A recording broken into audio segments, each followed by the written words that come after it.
അല്ലാഹ് എന്ന് പറയപ്പെടാൻ ഒരാൾ പോലും ഇവിടെ ഇല്ലാത്തൊരു സമയം വരുമ്പോഴാണ് ലോകാവസാനം ഉണ്ടാകുന്നത്. ലാ തഖൂമുസ്സാഅ ഹത്താ ലാ യുഖാല ഫിൽ അർളി അല്ലാഹ് എന്ന് പറയാൻ മനുഷ്യന്റെ നാവുകൊണ്ട് സാധ്യമല്ലാതെ വരുന്നൊരു കാലം, മദ്യപാനവും വ്യഭിചാരവും സുലഭമാകുന്ന ഒരു കാലം, ദൈവനിഷേധവും കുഫറും സാധാരണയായി മാറുന്ന ഒരു കാലം. അല്ലാഹ് ഇസ്മുൽ അഅ്ളമാണത്. അലമുൻ ലിദ്ദാത്തിൽ വാജിബിൽ വുജൂദി സുബ്ഹാനഹ്. അള്ളാഹുവിൻ്റെ അറിയപ്പെടുന്ന റബ്ബിൻ്റെ നാമമാണത്. ആ ഇസ്മ പോലും പറയാൻ ഒരാളും ഭൂമിയിൽ ജീവിച്ചിരിക്കാത്ത കാലം വരുമ്പോൾ, പ്രപഞ്ചത്തിലെ വസ്തുക്കളുടെ സുജൂദിൻ്റെ ഖിബല നഷ്ടപ്പെടുമ്പോഴാണ് അള്ളാഹു ലോകാവസാനം നടത്തുന്നത്.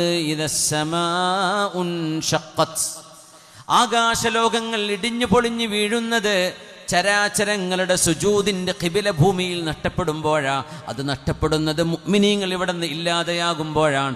അതുകൊണ്ട് മുഅ്മിനീങ്ങളുടെ ഈമാനിൻ്റെ സൂക്ഷിപ്പ് കേന്ദ്രമായ ഖൽബിനെ കേന്ദ്രമാക്കി, അവരുടെ റൂഹിനെ കേന്ദ്രമാക്കി ചെയ്തിരുന്ന ഇബാദത്തുകൾ പിന്നെ വിനഷ്ടമാവുകയാണ് ഖിബല നഷ്ടപ്പെട്ടു പോകുമ്പോൾ. ഇനി എന്തിനാണ് പ്രപഞ്ചം? അള്ളാഹുവിനെ അറിയാനല്ലയോ ഇങ്ങോട്ട് പറഞ്ഞയച്ചത്? ഇനി ഇത് വേണ്ട എന്ന് റബ്ബ് തീരുമാനിക്കുന്ന നേരമാണത്. ബിസ്മില്ലാഹിർ റഹ്മാനിർ റഹീം. ഇഖ്തറബത്തിസ് സാഅ, അന്ത്യനാൾ അടുത്തു വരാനിരിക്കുന്നു എന്ന് റബ്ബ് തആല പറയുമ്പോഴും ആയിരക്കണക്കിന് കൊല്ലങ്ങൾ അതിന് ശേഷം വരാനുണ്ടെങ്കിൽ പോലും ഈ അന്ത്യനാൾ അടുത്തു തന്നെയാണ്. എന്തുകൊണ്ട്? ഇന്ന യൗമൻ ഇൻദ റബ്ബിക, അല്ലാഹുവിൻ്റെ അരികത്ത് ഒരു ദിവസം എന്ന് പറയുന്നത് കഅൽഫി സനതിൻ മിമ്മാ തഉദ്ദൂൻ, നിങ്ങൾ എണ്ണി തിട്ടപ്പെടുത്തുന്ന 1000 വർഷങ്ങളാണ് ഒരു ദിവസം.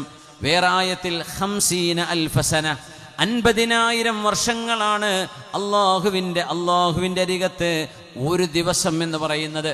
അതുകൊണ്ട് ഇവിടെ നിന്നൊരു 50,000 കൊല്ലമില്ല, 25,000 കൊല്ലം കഴിഞ്ഞിട്ടാണ് ലോകാവസാനം എന്ന് സങ്കല്പിച്ചാൽ റബ്ബിൻ്റെ കണക്കിലത് അര ദിവസത്തിൽ താഴെയാണ്. റബ്ബിൻ്റെ കണക്കിലത് അര ദിവസത്തിൽ താഴെയാണ്. അള്ളാഹു സമയത്തെ പടച്ചവനാണ്, സൃഷ്ടികളെ പടച്ചവനാണ്. സമയത്തിന് മുമ്പ് അള്ളാഹു ഉണ്ട്, സമയം തീർന്നാലും അള്ളാഹു ഉണ്ട്. സമയം അറിയണമെങ്കിൽ ഇവിടെ ഹവാദിസുകൾ നടക്കണം എന്ന് പറഞ്ഞാൽ ഇവൻസുകൾ നടക്കണം, സംഭവങ്ങൾ ഉണ്ടാകണം.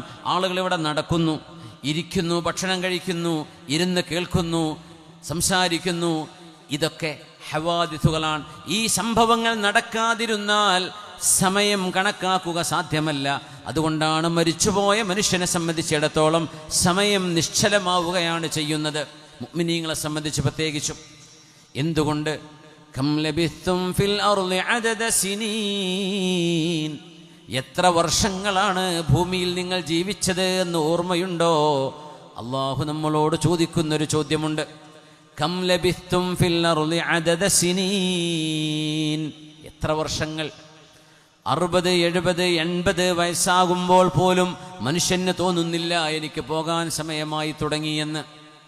മനുഷ്യൻ ചിന്തിച്ചു പോകുന്നത് ഇനിയും ഞാനിവിടെ മരിക്കാതെ തുടരുമെന്നാണ്. അങ്ങനെ അപ്രതീക്ഷിതമായി നിൽക്കുന്ന സമയത്ത് ഒരു ചെറിയ കാരണം കൊണ്ട് അള്ളാഹു നമ്മളെ കൊണ്ടുപോകുന്നത് കാണുന്നില്ലേ? അള്ളാഹു നമ്മളെ പറഞ്ഞയച്ചത് വളരെ ക്ഷണികമായൊരു ജീവിതത്തിനാണ്. എന്നൊന്നും നിലനിൽക്കുന്ന ലോകമല്ല ഇത്. വളരെ പെട്ടെന്ന് റബ്ബിലേക്ക് പോകേണ്ടവരാണ്. കുറച്ച് സമയം എക്സാം എഴുതാൻ പേപ്പർ തന്ന് എഴുതിക്കോ എന്ന് ടീച്ചർ പറയുന്ന പോലെ പരീക്ഷ നടന്നുകൊണ്ടിരിക്കുകയാണ്. ബെല്ലടിച്ചാൽ നിർത്തണം കേട്ടോ എന്നാണ് ടീച്ചറുടെ ഉത്തരവെങ്കിൽ, അതുപോലെ അള്ളാഹുവിൻ്റെ മലക്കുൽ മൗത്ത് വരുമ്പോൾ നിർത്തിപ്പോകേണ്ടവരാണ് നമ്മൾ. ആരാണതിനെക്കുറിച്ചൊക്കെ ചിന്തിക്കുന്നത്? ഇപ്പോൾ കം ലബിത്തും ഫിൽ അർളി അദദ സിനീൻ, 90, 100 വയസ്സ് കഴിഞ്ഞ് മരിച്ചുപോയ മനുഷ്യരോട് പോലും അള്ളാഹു എത്രയാണ് നിങ്ങൾ ഭൂമിയിൽ ജീവിച്ചത് എന്ന് ഓർമ്മയുണ്ടോ എന്ന് ചോദിക്കുമ്പോൾ അവർ പറയുമത്രേ, ലബിത്നാ യൗമൻ ഔ ബഅദ യൗം, ഒരു ദിവസമോ ഒരു ദിവസത്തിൽ അല്പമോ ഞങ്ങൾ ജീവിച്ചു എന്ന് തോന്നുന്നു. അങ്ങനെ പറയാം, ഒരു ദിവസം ജീവിച്ചു എന്ന് തോന്നുന്നു.